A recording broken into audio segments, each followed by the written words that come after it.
tell you a little story.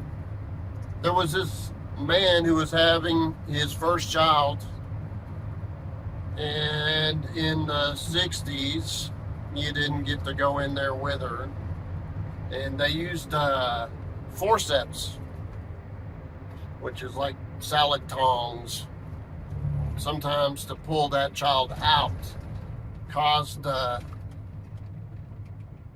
child's head to be stretched out, oblong, weird, different directions. It goes back. So the first experience that this man had was seeing his son with a banana looking head.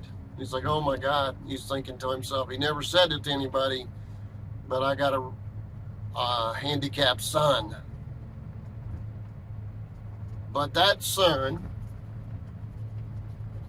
ended up being me. So that father was willing to stay in there no matter what. It wasn't like he was going to have kill that child, but you've got to believe in your children. You got to have a father. You need to have somebody, that male, that will build you up to be more than the sum of just some parts. It just functions and breathes. So that is one of the stories that I am remembering. Consider too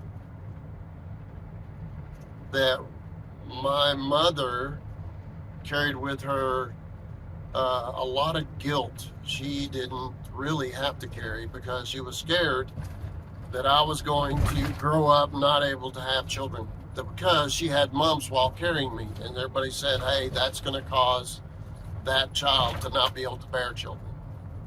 That didn't turn out to be the case. So yeah, my mother had those worries too. And then when I was very young, I got rheumatic fever. And you can look into it, but it's just basically caused by pollution. And I was born in Houston, Texas. That's a good place to get pollution.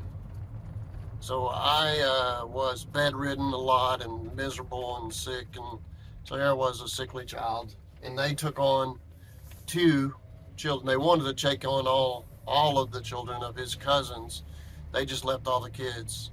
And my dad took on 2 boys, as all the state would let them do, and raised them like they were their own. I didn't even know they weren't really my brother, and I didn't think anything different until he said when I was about 12 that they were adopted. That tells you something about my father and my mother. So I need to put that out there, how powerful that is for somebody to be raised by a father and a mother like that. I just had the privilege. So, those beautiful people will always be in my life.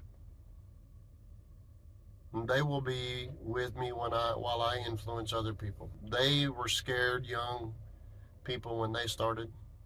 They didn't have any money. They just hung in there and did what they needed to do.